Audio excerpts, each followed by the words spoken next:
Previously, on A New Winter. As I walked in, I heard a voice.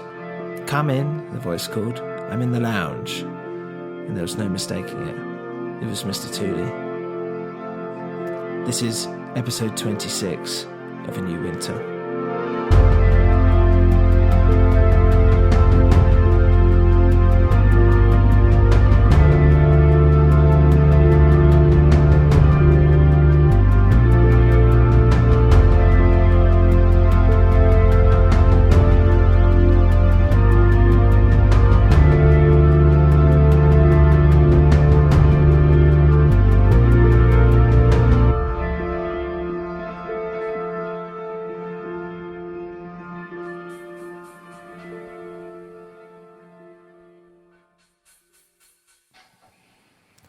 As I walked into the lounge, I could see the back of a high chair looking towards the fire.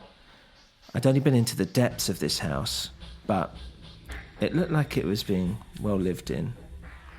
What happened here? Why have I never remembered this? Nicola was still behind me. I could feel her fear, like an animal would its prey. I turned to her. "Just relax," I said. "This is under control," and she nodded. It was funny to think that she was the one calling the shots only hours ago. I looked at her, and she looked small, weak. Like being in here changed her. Maybe it was the crash. Maybe I was the one that had changed. "Does this place ring any bells?" Mr. Tooley asked from the chair. He slowly got up and turned to me, drinking a cup of tea. "Well, does it?" I looked around. The room was bare, the floorboards were dusty, and the furniture had been torn apart. Empty drawers lying on the floor. The rest of the furniture broken up or used to board up the windows. Whatever was here, whatever I was remembering, well, it wasn't here anymore. There were no photos, no paintings, no real sense of a home. Well, not anymore. "I do remember something," I said, "but it's not clear." And my head started to hurt again, that thumping. "Well, obviously it's not always been like this," Mr. Tooley said. And from out of nowhere, Nicola just ran past me, screaming, towards Mr. Tooley. "No!" I shouted after her. But as she neared the old man, in a very surprising burst of energy, he grabbed her by the wrist with his left hand and punched her with his right, and she went down like a ton of bricks. I didn't move. I just watched it happen. He could have killed her, but I just didn't move. "Lively one," Mr. Tooley said. That's good. I'm glad you're here. Well, I'm glad that you've come back," he said. Come back, I thought. I wonder what he means. "How did you even know I'd come?" I asked. "Well, good question. I'd like to say something like we have a psychic connection. But alas, that's not true. Well, at least that I know of. I've been holed up here for numerous reasons, the murders, mainly. You've put the authorities on high alert, and it's taken a lot of cash and power to keep this place hidden. Well, more than usual, let's say." He laughed, and it turned into a wet, horrible, deep cough that he had to sit back down to control again. "And also, dear boy, I've been staying here since I knew you were... Well, since Dubridge told me, I suppose, and so I waited, knowing that one of these nights you'll come by. And here you are." "Who I am?" I asked. "What do you mean? What did Dubridge tell you? Who am I then?" "We're connected. Maybe not psychically, but we are connected, you and I. We have the same blood pumping in our veins." I don't understand, and my head was really hurting. Mr. Tooley got back up, and he was slowly walking towards me. "What is a wife? And what is a harlot? What is a church and what is a theatre? Are they two and not one? Can they exist separate? Are not religion and politics the same thing? Brotherhood is religion. Oh, demonstrations of reason, dividing families in cruelty and pride. He was close to me now, staring into me. It's like I could see what he was thinking. He's just trying to provoke a reaction. He was reading me. He made a smile and turned around. Put down his mug. You went into the forest, didn't you? He asked. I felt a presence in the air, like a low humming. It was hurting my ears and just my whole body. It shook my stomach to its core. I didn't even need to answer him. He must have already known. And did you meet Robert? That sound, what the hell was that? It's emanating from somewhere, driving me mad. Was I imagining it?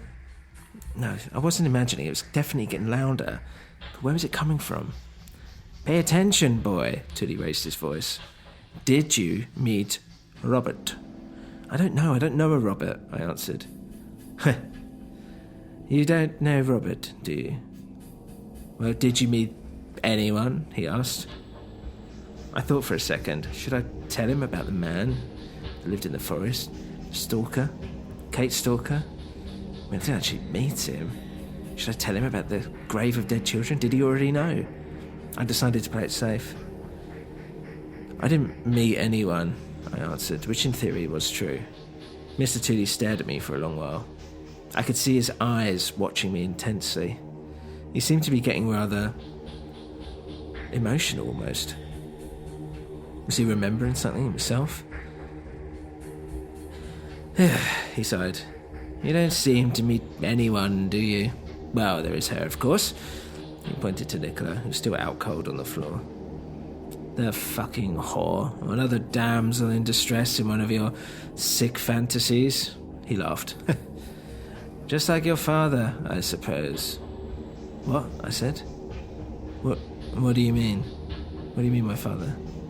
I could hear it more clearly now, that low sound. It was chanting. It was chanting like the chanting from before. Like the last time I was here. Your father, lad. What do you mean? What do I mean? You knew him, I said. Of course, Tooley said. Everyone knew him.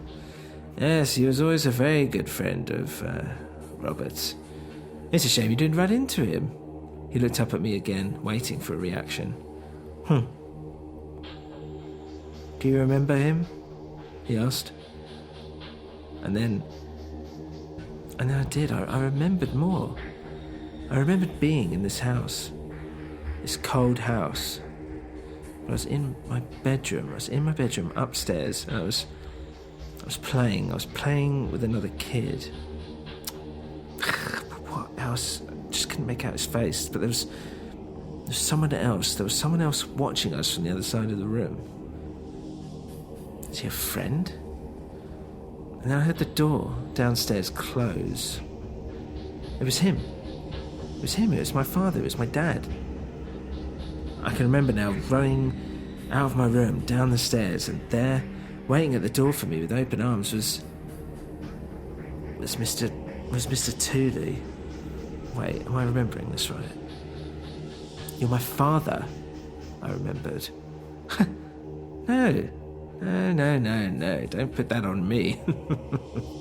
No, very silly. I'm your uncle, if anything. I thought you knew this. I don't get it, I say. I don't understand. A rush of pain was flowing through my head, and all I could hear was the name Robert again and again. And then I realised it wasn't coming from my head. The chanting. It wasn't Robert. It was Baba. It was saying it again and again. Baba. Baba. Baba. Something like that. I think it's time, Mr. Tooley said. I need to see you do this. I need to know that you've come back to us, to your family. And Mr. Tooley grabbed me by the shoulder. I looked around and there were the two boys. They were standing there, hand in hand. But behind them was a huge group of strangers. Naked, but with those skull masks attached. Wheat and flowers and all sorts sticking out the top, and they just stood there, motionless. All ages, sizes. "Can you help me?" Mr. Tooley said. And grabbed Nicola from under her shoulders. And I did help him.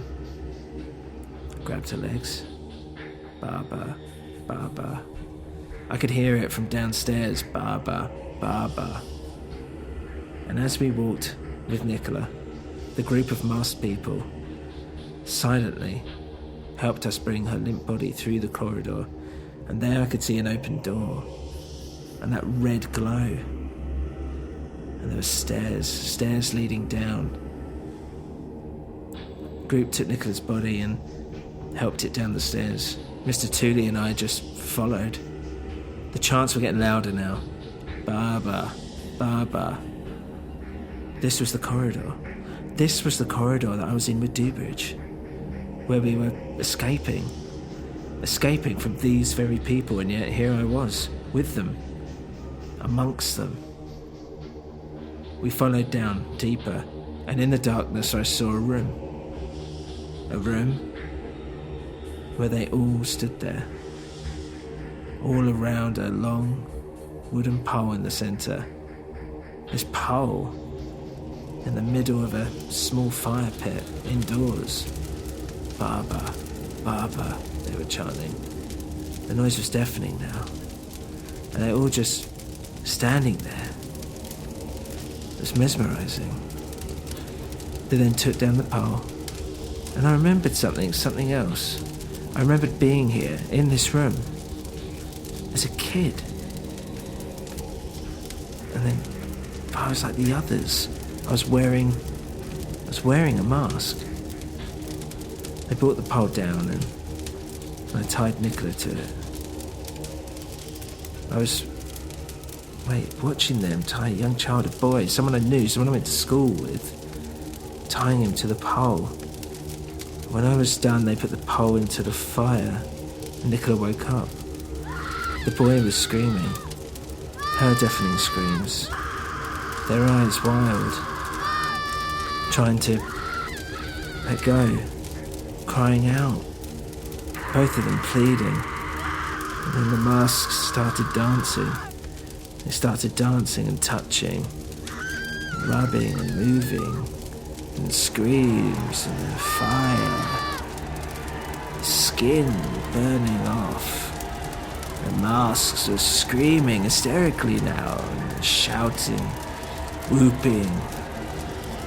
Animal noises, the fires flickering, popping. And I watched them die. I watched and I didn't do anything. I just stood there, flesh melting, and the screams stopping. The boy, Nicola, all the same. We praised him. We thanked him. And I'd come back. I was home. Baba. Baba.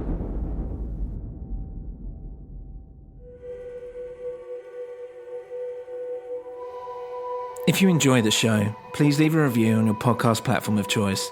For more info, including how you can support the show, please visit anewwinter.com. Thank you for listening to A New Winter.